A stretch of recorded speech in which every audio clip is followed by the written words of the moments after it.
Empecemos por algo estrictamente personal, de cosa emocional. Estás ahora fuera de la función pública, bueno, como diputado, pero afuera de la función pública, del Ejecutivo. ¿Estás más tranquilo, más sacado o igual? ¿Más sacado? No, la verdad es que mi forma de ser no es muy tendiente, inclinada a sacarme. Tampoco a deprimirme. Yo te diría que mi estado de ánimo es preocupado, muy preocupado. Eso, estoy preocupado, ¿viste? Cuando uno está preocupado, nube negra. ¿Más que cuando eras ministro? Sí, más que cuando era ministro. Tal vez menos, no voy a hacer el chistecito ocupado, preocupado, pero la verdad que cuando era ministro, ser ministro de Economía, creo que de cualquier país del mundo, es una función que tenés dos cosas aseguradas: mucho ajetreo, mucha ocupación, muchas responsabilidades, y en principio tenés asegurada baja popularidad. Yo creo que hay pocos ministros de Economía, por lo menos si uno dice que quiero que la gente me salude por la calle, se saque fotos, y ese es tu móvil, no vas a elegir de profesión ministro de Economía de la Argentina, elegís cualquier otra. Pero en ese momento, la verdad que con mucha responsabilidad, pero haciendo las cosas que pensaba y pienso que había que hacer, aún siendo duras, y aún enfrentándose a algunos intereses muy poderosos y algunas críticas descarnadas, algunas que pueden ser válidas, otras que claramente eran chicanas, operaciones mediáticas, judiciales. Hoy preocupado porque la verdad, el primer punto que a mí me preocupa es lo que yo he denominado estafa electoral. Eso me preocupa muchísimo. ¿Quiere decir que Macri no avisó? Yo digo que Macri no avisó, insisto en que Macri no avisó, que Macri tuvo una campaña de marketing, nunca dijo yo voy a aplicar el programa económico del Fondo Monetario Internacional. Uno podía prefigurarlo. Que lo dijera, Axel. Y bueno, pero yo he hablado con mucha gente que lo votó, y lo votó porque no le gustaba la cadena nacional de Cristina, por ejemplo. Lo votó no por lo que decía, que ha sido muchas veces camuflado. No, claro, hay observadores. Yo te puedo decir que a mí ni un segundo me entró ni la más mínima duda de lo que iban a hacer Melconian, Sturzenegger y Prat-Gay si llegaban al Ministerio de Economía. Pero hasta Melconian se cortó el pelo, lo corrieron un poco y la mostraban más a Vidal y a Michetti en la campaña. Sturzenegger dijo que tuvo un coaching, un entrenamiento de Durán Barba para ser candidato, entrar a la política. Video que circuló en inglés. Sí. No digas lo que vas a hacer. Entonces yo creo que conocimos lo que iban a hacer nosotros porque lo sabíamos, los votantes, cuando se les escapaba. Y también contaban con una complicidad muy fuerte de un aparato mediático aterradoramente poderoso que escondía todos estos furcios. Por ejemplo, ¿se perdió la batalla comunicacional? Y claro, ¿se perdió? Esa es una autocrítica. ¿Sí? Yo creo que sí. Yo creo que el dispositivo mediático que operó en la Argentina, que operó en Brasil, en Latinoamérica, hasta en Estados Unidos, hasta cierto punto, es un dispositivo mediático que logra instalar agenda, logra instalar temas, logra crear sentido y hasta ponerle etiqueta a las cosas, que es 50 o 60% de la discusión de la realidad, llamarlo de una manera. Acá lo que importa es lo que pensás vos y no lo que yo diga, en todo caso lo que yo pregunte. Igual me permito meter o colar que ¿hasta qué punto se perdió? Es decir, se perdió nominalmente en las elecciones. ¿Te imaginas si no se hubiera dado esa batalla mediática en lugar de 51-49? Bueno, termina 80-20. Eduardo, uno puede discutir un rato largo, medio lleno, medio vacío. Yo estoy de acuerdo. Yo siempre digo, si a Clarín es un diario que a mí, en mis 2 años de gestión de ministro, los 2 años de viceministro, los 3 años en Aerolíneas, nunca a mí, como actor político y funcionario, me reconoció una buena. Nunca me reconoció una buena, nunca. ¿La cuenta de los semáforos en rojo no la sacaste? Sí, la tengo. Yo era el funcionario con más semáforos en rojo. Pero, o sea que hubo además una embestida, pero lo que quiero decir es que si a Clarín, un lector de Clarín, le hubiera creído un 5% de lo que decía, yo era una persona invotable, porque fui candidato también. Y de Cristina ni hablar. Entonces, yo lo que quiero decir es que se perdió en términos de que ese 51% de Macri tuvo que ver evidentemente, con elementos que ocultaron de lo que Macri iba a hacer. A ver, algunas cuestiones podrán ser que la gente lo votó porque le gusta el personaje, pero eso también lo he visto yo y lo ha dicho el propio Durán Barba. Durán Barba dijo que Durán Barba, yo creo que no es que sea el artífice de haber ganado las elecciones, después vamos a eso, pero ha hablado bastante de esto. Durán Barba dice: ¿qué problema teníamos en 2009? Que para todo el mundo Macri era un empresario, era el tipo de la causa de Sebel, y eso había que borrarlo. El hijo de Franco, y básicamente Mauricio era Macri. Y dice, y el que se dio cuenta fue Néstor Kirchner, que dice él, empapeló la Argentina con esto de Mauricio Macri. ¿Y cuál era nuestra tarea? Que Mauricio no fuera Macri. Entonces borrarle el pasado, lo pongo yo. Después la campaña se trató de borrar el futuro de lo que Macri podía hacer. Y yo no le echo la culpa a lo mediático exclusivamente, pero indudablemente yo digo que hay una estafa electoral, porque Macri no dijo, si uno busca las declaraciones de Macri, Macri dijo en un spot de campaña, había un tema que se había instalado, que yo también perdimos la disputa de sentido de este tema, que era el tema del impuesto a las ganancias. Porque nosotros hemos defendido el impuesto a las ganancias, porque era cobrar. Entonces Macri sacó un spot pagado por él, donde decía, ningún argentino, ningún trabajador va a pagar ganancias. Fue parte de su campaña electoral, clarísima. Yo sé que hay gente que estaba irritada con que el gobierno nuestro dijo solamente el 10% que más gana, pero no le gustaba eso, o se había instalado mal, porque además en un momento todo el mundo pensaba que pagaba ganancias, todo el mundo, y estaba enojado con el gobierno. Entonces, si un tipo va y viene, votame a mí, por que a vos te irrita el impuesto a las ganancias, yo voy a hacer que vos no lo pagues, llega y más gente paga impuesto a la ganancia, ¿no es una estafa? Oye, Axel, ¿qué pasa con lo que circula incluso entre algunos economistas que estuvieron ligados al propio sciolismo? Bueno, no le quiero decir sciolismo, es Scioli. Bain, que dicen, si Scioli ganaba, hubiera tenido que hacer más o menos lo mismo. Hubiera hecho más o menos lo mismo, quizá no un tarifazo de la luz del 500%, quizá no una devaluación bruta como la que se llevó a cabo, pero más o menos hubiera hecho lo mismo. ¿Qué decís con eso? Mira, yo coordiné con el equipo de Scioli. Sí. Cuando él era candidato, yo era el candidato de Scioli en Capital. Sí. Y yo era ministro de Economía, y él tenía algunos economistas que hablaban de lo que iba a hacer él eventualmente siendo gobierno. Sí. Incluso designó un gabinete. Sí. Con Silvina Batakis, por ejemplo, yo he tenido miles de conversaciones. La ministra de Economía de la provincia. ¿Recuerdo? Ministra de Economía de la provincia de Buenos Aires. Y bueno, ahí también, como pasa en todos lados, hay diferentes opiniones. Scioli siempre decía que ninguno de los que hablaba de ese equipo económico hablaba por él cuando era candidato, imagínate. Ahora que no es candidato, tampoco estoy seguro de que hable por él. Pero supongamos que aún así uno pudiera tomar algunas de esas declaraciones como que habla por él. Sí.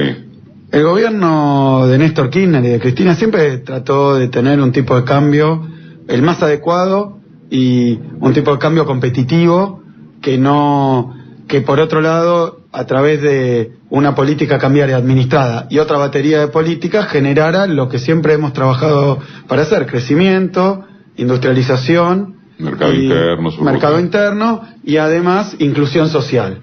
Eso obviamente en el tipo de cambio todos podemos decir que sí, que todos hubiéramos hecho distinto, más o menos lo mismo, tomando una variable sola como el tipo de cambio o las tarifas. Nosotros también dimos incremento de tarifa, yo también puedo decir lo mismo, pero con determinado cuidado de no llevar adelante un ajuste violento. ¿Qué autocrítica te haces, o haces sobre todo al último tramo del gobierno de Cristina? Así incluso vamos... Mira, casi que hasta cronológicamente. Te pongo un caso: las economías regionales, la situación en el Alto Valle, los productores de fruta. Es más, eso a vos te consta, me parece un buen disparador, y no es que quiera chicanear con esto, y de última no es una nota periodística.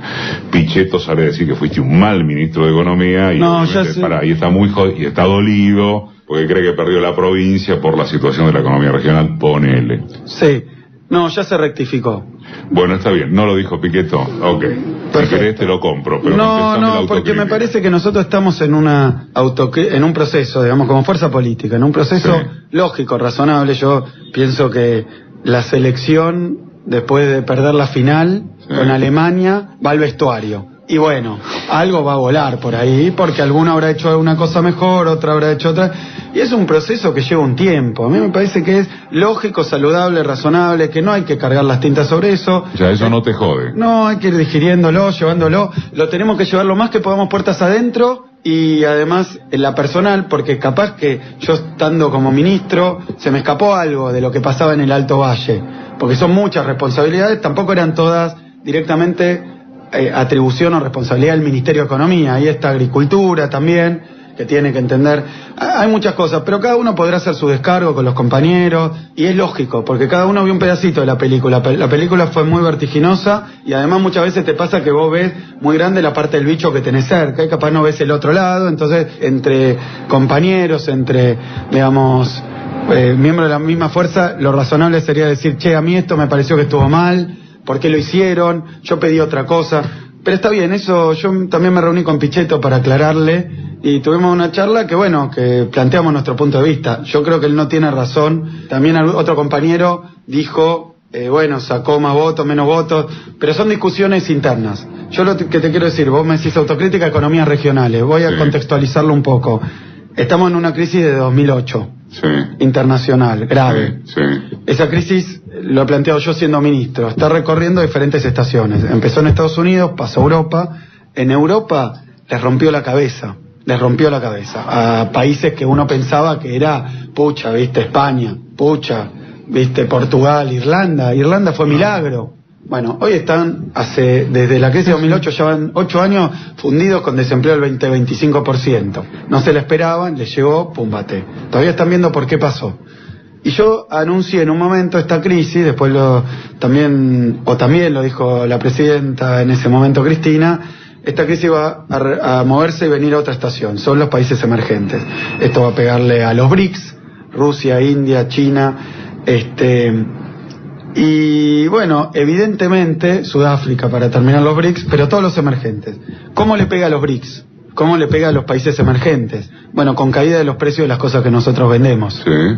Eso es la soja de 500 a 300, bueno, el trigo, el maíz, la leche, y ahora el petróleo, la carne, el petróleo, y las peras y las manzanas, y las uvas, y los cítricos. Está bien, pero ese es el marco general. Ponele con las peras y las manzanas, claro, que no le podías dar un tipo de cambio diferencial. Bueno, hicimos mucho más que eso, que es un poco lo que yo le explico a todos los compañeros. ¿Qué pasa cuando cae el precio de todos los productos de exportación? ¿A quién le pega mejor, peor? Bueno, primero, obviamente, a los pequeños productores. Y acá hay un lío con las economías regionales, lo expliqué siendo ministro, lo repito, que es que cuando vos bajás las retenciones, sí, en esas provincias, sí, o en esas economías, no le va al pequeño productor, le va al exportador. Entonces, la medida de bajar las retenciones es la que te pide el exportador. Eso es lo que podría, por ejemplo, pasar ahora si quitan el IVA, porque una quita del IVA... Para, y te hago un comentario. Cuando yo era ministro, no tiraron peras a la ruta. ¿Por qué? Porque nosotros teníamos un mercado interno que podía absorber parte de esa producción de peras y manzanas en el mercado interno, y además nosotros pusimos mucha plata en muchas de estas economías regionales. Si alcanzó o no alcanzó también es un tema de caja. Tampoco el Estado Nacional vamos a hacer una Junta Nacional de peras y comprar todas las peras que no se venden a Rusia, que no... Vos ponés diferentes formas de ayuda. Y, excepto que algunos compañeros pidan eso, pero lo que yo veo es que hoy, leí el diario hace unos días, levantaron las retenciones a las economías regionales, devaluaron, que era otro pedido. Las dos cosas hicieron. Y han tirado las peras a la ruta. Porque esto no llegó al pequeño productor. Y siempre lo he planteado así, a mí me preocupa más cómo hacer para llegar al pequeño productor, que es el que más sufre, que las medidas fantásticas que te plantea el complejo exportador, que nunca sirven. ¿Qué te faltó? Perdón, ¿qué le faltó al proyecto? Entonces, tiempo. Una cosa, respecto de esto muy puntual. ¿Faltó más acción para desconcentrar la economía argentina? A mí me parece que hay... ¿Desextranjerizarla? Mira, yo lo hice, si me permitís, un comentario medio previo a esto. Sí. Yo cuando asumo de ministro, sí, digo que una medida económica tiene 3 puntos, 3 momentos. Digamos, tiene la concepción de la medida, tiene el momento de la comunicación y de la ejecución de la medida.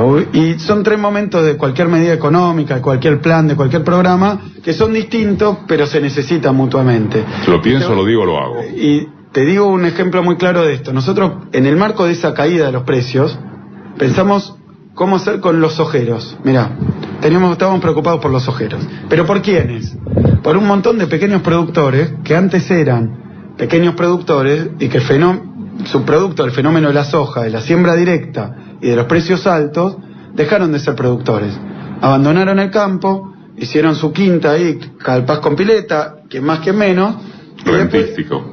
Claro, porque arrendaban el campo para la explotación. Cuando cayeron los precios, y después más preocupados por el que todavía es pequeño productor, que a veces por la escala le alquila el campo al vecino, al otro vecino, y agarra unas 100, 200, 300, menos que eso imposible, con 50 ya soja no.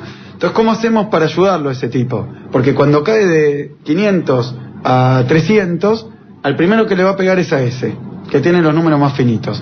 Entonces ideamos un programa que se llamó Plan de Estímulo al Pequeño Productor Agrario, Agropecuario. Entonces, ¿qué es lo que hicimos? Pensamos, bueno, si nosotros ante la caída del precio bajamos las retenciones, no estamos favoreciéndolo a él, porque las retenciones es un impuesto que se le cobra al exportador, no a él. Es más, parte de su producto, si no es solo sojero, porque también incluía maíz, girasol, bueno, si no es solo sojero, y lo van a cagar, dicho rápidamente. Entonces, ¿qué dijimos? Hagamos un padrón de pequeños productores en base a lo que tenemos declarado de AFIP. Y con ese padrón les pagamos y le depositamos plata en la cuenta. ¿Por cuánto? Por más, si es pequeño, de lo que son las retenciones. Pero se lo ponemos en la cuenta. Te anotas y con tu CBU te lo ponemos en la cuenta. Largamos ese programa. Con lo cual dejamos de cobrar las retenciones solo al pequeño y en la cuenta. Porque si no, con el precio lo va a explotar el grande. Entonces, pusimos eso. ¿Y qué es lo que pasó? Ni Clarín, ni La Nación, ni el Suplemento Campo anunciaron este programa. Entonces lo comunicamos, lo comunica Cristina. ¿Puedo decir que no se enteraron, literalmente? No se enteraron. ¿Literalmente? Literalmente, te lo digo cómo. Los inscriptos eran pocos. Entonces empezamos a trabajar con Federación Agraria, para que sean las organizaciones las que le dijeran a sus asociados, ojo a esto, pero es del gobierno, y el gobierno, y la sociedad. Bueno, terminaron inscritos, apuntábamos a 56.000, creo que terminaron inscritos 46.000, pero tardamos como 1 año y medio, porque no se comunicó la medida estaba bien, y los tipos y pagábamos en tiempo, en forma, le pagábamos con el retroactivo de lo que no se había inscrito. Entonces vos mirá cómo a veces hay medida del gobierno, el Procrear, el programa para construcción de viviendas, crédito. Yo escuché que algunas inmobiliarias decían, no, eso es en plan del gobierno, no te conviene, no te anotes, porque claro, eso disputa. Entonces, lo que decís le da una dimensión, discúlpame, más grosa todavía al tema de la derrota comunicacional. Te diría que más de los errores propios que de la ofensiva ajena. Yo estoy absolutamente de acuerdo, yo no creo, derrota comunicacional, tal vez vos tenés razón, se dio una disputa, tan mal no nos fue, pero también tampoco. Creo que eso, y es una discusión que a mí muchos lo discuten en términos de Clarín contra el gobierno. Yo creo que es mucho más hondo el tema. Sí, por eso La Nación es mucho más mucho hondo. Más house organ que Clarín. Pero no digo ni siquiera sin nombres propios, sin nombres propios. Presupongamos, digamos, o dejemos pasar que este era un gobierno que pretendía encarnar la voluntad popular, los intereses de las mayorías, por poner así. Presupongamos que esas mayorías, en gran parte, son mayorías, digamos, de trabajadores, jubilados, como la mayoría, no son ni empresarios grandes, ni... Bueno, eso no tiene voz, por definición. No tiene voz. Y yo como economista te digo, para mí la información es un bien público, pero el problema que tenés en nuestras sociedades es que para emitir una señal, qué sé yo, necesitas plata y alguien la tiene que poner. Cuando vos vas al sistema privado de medios, aparece la cuestión de quién paga eso. Sí, me vale. Como para mí es un bien público, no está mal que lo pague el Estado. No está mal que lo pague el Estado, porque si no, no va a haber información desinteresada. Entonces lo tiene que pagar el Estado como todo bien público, pongámosle, y se acabó. Porque si no, empieza el siguiente problema. Yo tengo que solventarlo de alguna manera. Entonces tengo que conseguir una fuente de ingreso con algo que no da ingreso, porque la información en sí no da ingreso.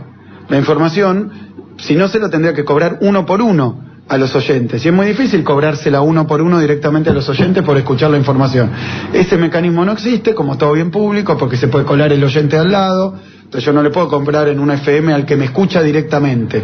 Es difícil. Como todo bien público, y los economistas conocemos que eso es cualquier servicio público prácticamente, la defensa, la seguridad, difícil cobrarle a cada uno. Entonces lo hace el Estado. Cuando no lo hace el Estado, lo hace un privado. Entonces, cuando lo hace el privado, tiene que conseguir rentabilidad. Para conseguir rentabilidad puede haber negocios genuinos y no genuinos para conseguir esa guita. Como yo tengo que vender algo que no es fácil de vender, entonces vendo otra cosa. ¿Qué es lo que vendo? Publicidad. Que no es estrictamente información, es otra cosa. Entonces empiezo a vender publicidad. Pero lo que doy es información. La gente me escucha por la información, no por la publicidad. Pero le vendo algo que está lateral a ese bien que vendo, a esa mercancía, a ese producto. Esa publicidad la paga el que puede pagar publicidad, son empresas privadas. Pero cuando empiezo a vender publicidad para brindar información, entonces puede ser que me contamine la publicidad la información. Entonces hay un negocio montado sobre algo que no es negocio, que puede perturbar lo que es negocio y que es lo que todo el mundo quiere ver. Entonces yo vendo publicidad a una empresa como Techin. No sé qué voy a decir y lo estoy planteando en abstracto. Entonces los medios privados tienen este problema. Yo no voy a informar probablemente si mi principal anunciante es Techin, estoy diciendo lo evidente, pero que tiene que ver con nuestro lío. Porque cuando el gobierno pretende gobernar para las mayorías, a veces los intereses de las mayorías chocan con los intereses de los grupos económicos, por ejemplo, que son los que pueden pagar la publicidad. Pero además hay un tema más con la información que a mí me preocupa, que es que a veces yo vendo publicidad y a veces vendo otro servicio, que es un servicio más vinculado, permítanme decirlo espantosamente, a lo mafioso. ¿Qué es? Tengo información sobre vos, entonces pagame, o te voy a hacer campaña a vos, pero voy a disimular la de información. Entonces todo esto empieza como un negocio, en la compraventa, digamos, de relaciones y de publicidad política o de traficar ideología en la camuflado de información. Esto perturba la información. Yo te digo, este es el problema de todos los gobiernos de corte popular en toda la historia del mundo. Ahora seguimos en un ratito con Axel Kicillof. Axel, a propósito de lo que hablabas en el cierre del bloque anterior sobre cómo se maneja la información y demás, que estuvo muy claro, después se puede estar de acuerdo o no, pero, por ejemplo, a vos en particular no te caen acusaciones de corrupción. No sos Debido, Cristina, Vudú, no sé, Delía, etcétera. Lo que dicen es que fuiste un tarado técnicamente, para decirlo groseramente, o un disparatado por acción política. Por ideología, sí, más que eso, por lo ideológico, que no sos peruca, sos tipo que viene de la izquierda, eso. La pregunta tiene algo de ucronía, pero igual me parece copada. ¿Hubiera preferido que te acusaran de corrupto, pero no que técnicamente no tenés cómo solventarte? Mira, yo percibo, están muy divididas las opiniones. Yo no sé, digamos, esas acusaciones no sé. Yo lo que percibo en la calle, sí, lo que percibo con mis vecinos, digamos, con los que hablo cuando voy a una plaza, cuando no percibo eso, que han instalado que yo soy malo técnicamente. ¿No lo sentís? No, no lo siento. Con mis colegas economistas tampoco. Mira, yo tengo una anécdota que... A ver ese dato. No, ni loco, mira, yo tengo un caso... ¿Pero qué hablas, de economistas del palo o economistas...? No, mira, te voy a dar un caso. Lo voy a revelar, total no creo que se entere, pero a mí cuando la última reunión del G20, creo que fue reunión de ministros, yo me llevaba muy bien con los ministros de la derecha. Sí. Porque yo, sabrás que antes de ser ministro de Economía y todo esto, soy profesor, todavía me considero profesor e investigador. Sí, diploma de honor, se sabe, digo. Sí, está difícil decir que yo no sé teoría económica. Está difícil, porque yo, por ejemplo, los que me evaluaron en la tesis doctoral, los que me evaluaron en toda la carrera, mi carrera fue una carrera liberal. Y me saqué el mejor promedio. Sí, sigue siendo. Entonces, fui primer promedio. Entonces, que no sé la teoría liberal. No sé. Por otro lado, yo voy a hacer en esto un poco descarnado. Hacer el ajuste, endeudar el país, rendirse ante los fondos buitres, ¿son cosas técnicamente o conceptualmente difíciles? Yo creo que no. Esa es la fácil, Un técnico que va y dice, qué bien negoció con los fondos buitres, ¿cuánto le pagó? Lo que pedían. ¡Apa! ¡Qué tipo bien formado! ¡Qué cuadrazo! Y no, el tema es plantarte. El tema es si te plantás, ir con algo nuevo, novedoso y explicarlo. O sea que yo creo que no, y quería revelar una pequeña indiscreción de Mrs. Lagarde. Christine Lagarde. Sí, que cuando terminamos la última reunión del G20 viene, se me acerca, no creo que la ofenda si lo revelo, viene y me dice, mirá, no estuvimos de acuerdo, pero yo te respeto tus posiciones, lo que vos dijiste aportó, y hemos tenido muy buenas discusiones. O sea que no creo que nadie pueda decir que mi problema es que no conozco la teoría económica de ellos, o que eventualmente no la podría aplicar. El programa económico ortodoxo, liberal, del Fondo Monetario, técnicamente y empíricamente, prácticamente, la verdad es que es muy fácil de aplicar, ¿eh? Ya que mencionaste la palabra cuadrazo, más allá del sentido irónico, ¿esta derecha que gobierna es inteligente, o es bruta, o es brutal? Y hay de todo. Yo creo que hay tipos formados, indudablemente. Me parece que muy unilaterales en su formación. Yo, por mis predisposiciones, digamos, mis afectos, en lo que yo creo que vendrá de no sé dónde, y mis inclinaciones políticas, yo no sé si hubiera estudiado economía neoliberal a fondo por vocación.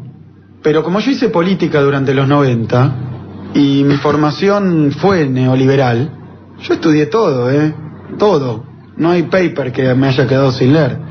Incluso mi propia tesis doctoral fue una tesis doctoral sobre Keynes, que es el economista más importante del siglo XX, dicho por propios y ajenos, sí, y que discutió con todo el neoliberalismo de su época. Y hoy el principal debate que hay hoy en el mundo es si de la crisis actual se sale a la forma keynesiana o a la forma de Milton Friedman, digamos, a la forma liberal. Yo creo que ellos tienen cuadros teóricos.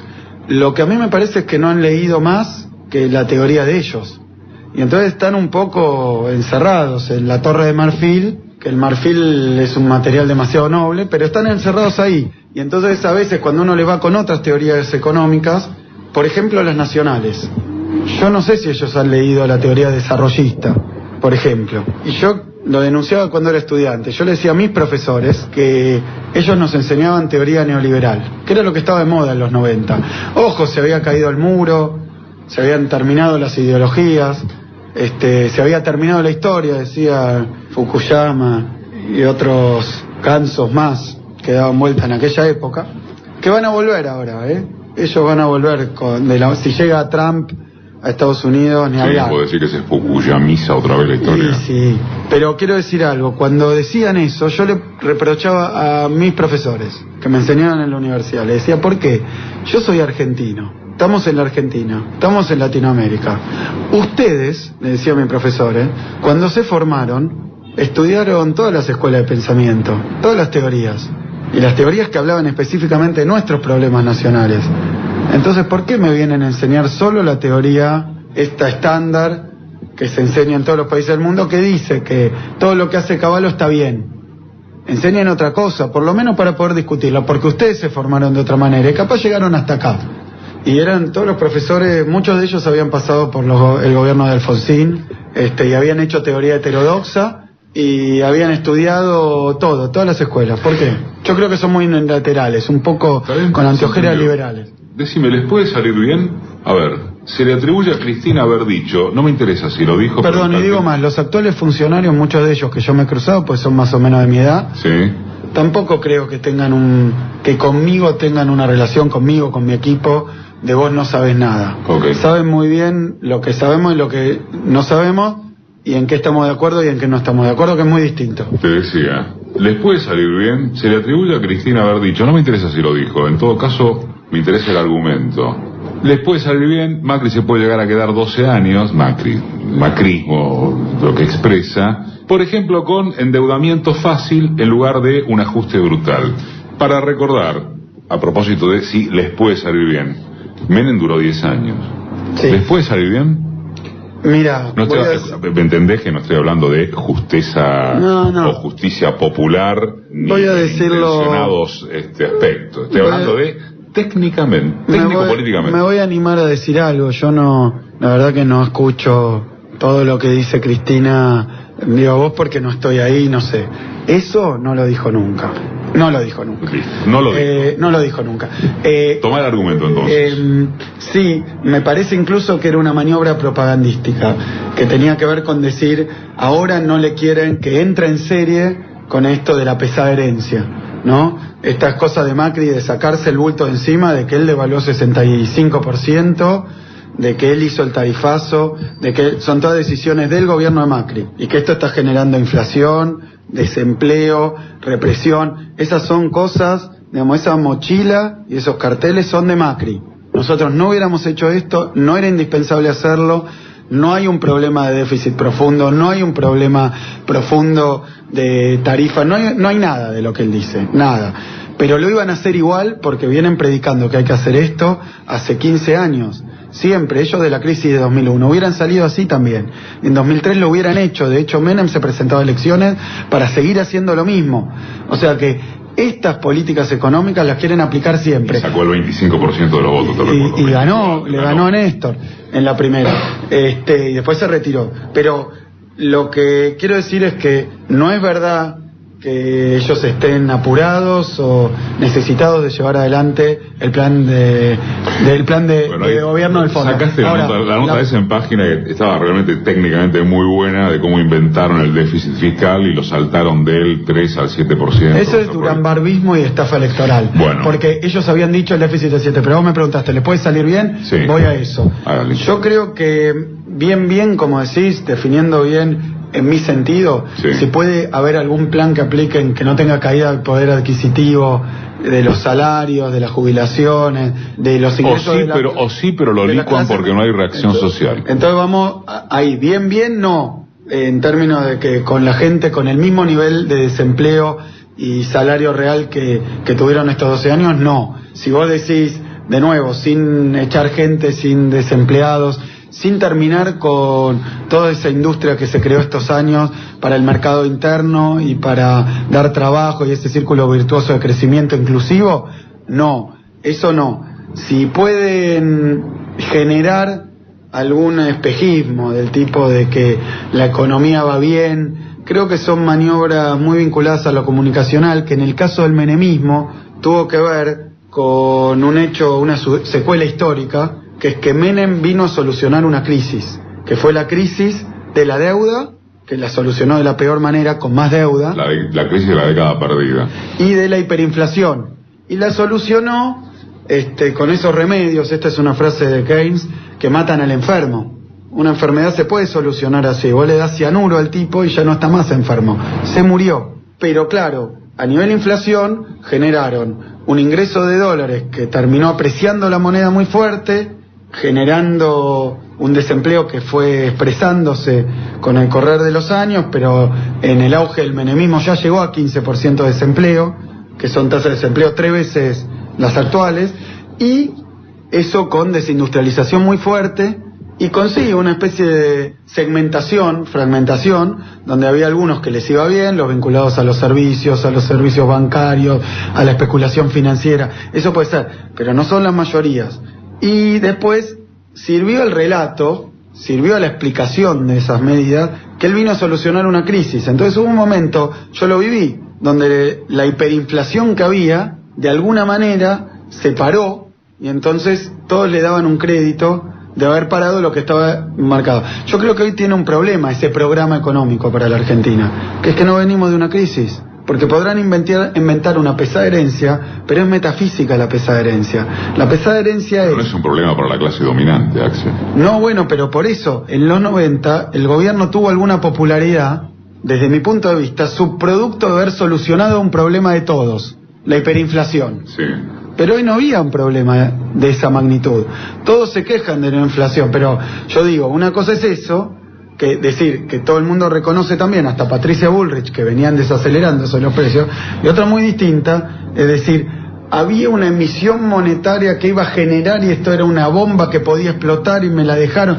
Y otra cosa distinta, que estemos todos en la calle, desempleados, con los precios creciendo, con que no se puede pagar la deuda, con que el fondo igual está dentro, con que el bueno, en ese momento sí, bueno, todos esos líos. Y otra cosa distinta es no hay problemas a la vista, pero alguien te dice que iba a haber, y es como las guerras preventivas de Bush. yo aplico un ajuste brutal y me endeudo y devalúo, porque si no lo hacía, Saddam Hussein tenía armas químicas. Bueno, es el método de la guerra preventiva. Digamos que está más flojito de papeles para ganar popularidad. Hablando de papeles, vamos a poner este escenario. Es pregunta subordinada a la anterior. Arreglan con los buitres. Insisto, no estamos hablando de justicia, estamos hablando de técnica y de política, y por cierto que de estrategia comunicacional. Arreglan con los buitres, ponele que en el mejor de los casos llegan las inversiones que prometen, que todavía se están esperando, que dicen que están sujetas a... Hay un verano de entrada de dólares, ponele que al estilo temporal de lo que fue en los 90, la venta de la joya de la abuela. Controlan inflación respecto de, como el cuento de la vaca, me sacaste la vaca que me dijiste que no está. Y con eso tiran, y con eso van acumulando, y de última, si sobreviene una crisis que tendrá que ver con que el país se endeudó otra vez con facilidad, con todos los problemas estructurales de la economía argentina, que no produce la divisa necesaria para asegurar su permanencia cuando crece, y después tendrán otra crisis, como las crisis cíclicas del capitalismo, pero ellos ya la habrán embolsado. ¿No es real? ¿No puede ser real ese escenario? Mira, yo creo que no puede ocurrir que todos los derechos, todos los logros de estos 12 años, que son de reconstrucción del país después de la debacle neoliberal, con todo lo que tiene de insuficiente, de imperfecto, reindustrializar la Argentina, que es una tarea, digamos, realmente que te la regalo si te la plantean después de 2001, andá y reindustrializá este desastre de galpones vacíos, gente en la calle, desactualización tecnológica, sobreendeudamiento. Bueno, todo eso se solucionó en parte, pero tuvo frutos, porque la gente, evidentemente, la sociedad llegó a 5% de desempleo. Entonces yo lo que digo es que en ese sentido no se puede sostener todo eso con un plan neoliberal. En la campaña yo entendí que no estaban proponiendo un plan neoliberal desindustrializador. Y no es la primera vez que se aplica un plan profundamente liberal diciendo lo contrario. Porque el propio Martínez de Hoz, cuando asume, no dice yo voy a destruir la industria y financiarizar la economía. Dice, yo vengo por la industria argentina, va a crecer mucho la industria. Con el correr del tiempo aparece en el 77 ya la ley de entidades financieras, la apertura, la tablita, todo lo que mató la industria. Pero no ese es el discurso. Entonces yo creo que hoy también tenemos un grado de organización, tenemos un grado de conciencia que no es, digamos, porque yo exageré diciendo que se perdió la batalla comunicacional para un poco charlar de la autocrítica. Evidentemente, yo creo que hubo una estafa electoral, que se le dijo una cosa a la gente que votó a Macri, incluso que la que votó a Macri, y se está haciendo otra con otros resultados. Y que eso se está piloteando, echándole la culpa al anterior, desviando la atención. A veces el diario Clarín parece el Facebook de Aguada, ¿no? Con todas las fotitos familiares. Pero bueno, yo digo, me parece que hay un 49% que pese a ese bombardeo comunicacional vio otra cosa y votó otra cosa. Entonces está un poco más alerta. Entonces no sé si la cuestión de, digamos, anestesiamiento sobre las cosas que realmente están pasando va a ser tan eficaz como fue en otra época. Y marco este punto. Primero, que había un grado de conciencia, digamos, no ganan con el 80%, como vos decías. Segundo, no dijeron lo que iban a hacer, lo cual les juega en contra. Y tercero, vamos a ver si sale bien. Porque en los 90... comillas, si sale bien, si se les sale bien. Y si vienen a hacer eso, porque también es poco claro esto que aparece como internas del gobierno, yo creo que ¿del gobierno del PJ? Del gobierno de Macri. De Macri. Que ya empiezan... Paloma, heterodoxos, eso decís. Sí. Esto que ya sale a la luz, creo que es síntoma de otra cosa mucho más profunda.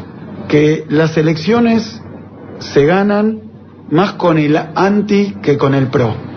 Porque hay algunos que votaron un poco por esta campaña, un poco, no sé si lo votaron a Macri o votaron porque querían un cambio. De hecho, el propio nombre de la fuerza es Cambiemos, no se sabe qué. No es el partido de los bancos, el partido de el FMI, el partido de conservador, ni siquiera el partido radical. Vos decís que explícitamente no es eso, no era eso. No era eso. Y yo creo que quienes apoyan, de los que se han dado en llamar Círculo Rojo, el otro día hubo una reunión del Círculo Rojo en la Casa Rosada, dijeron, pero entre esos sectores tampoco sé si hay una unidad de concepción, de acción conceptual de qué es lo que quieren, porque entiendo que puede ser que haya contradicciones, más allá del gabinete, más allá de Macri, entre lo que necesita el sector industrial abocado al mercado interno, que debe estar sentado en esa mesa, el sector de los bancos locales, el sector de los bancos extranjeros, el sector de las transnacionales, el sector de las petroleras, el sector de las constructoras. No sé si esos grupos económicos que claramente no apoyaron a nuestro partido político en las elecciones, claramente no apoyaron, esos sectores no sé si tienen una concepción unívoca de qué quieren hacer con el país. Hoy a eso iba como la penúltima. Técnicamente, entendeme bien, técnicamente, ¿tienen un plan? Bueno, esto es lo que, por eso digo, vamos atrás. ¿Qué tipo de cambio quieren los bancos nacionales? ¿Es el mismo que el tipo de cambio que quieren los bancos extranjeros?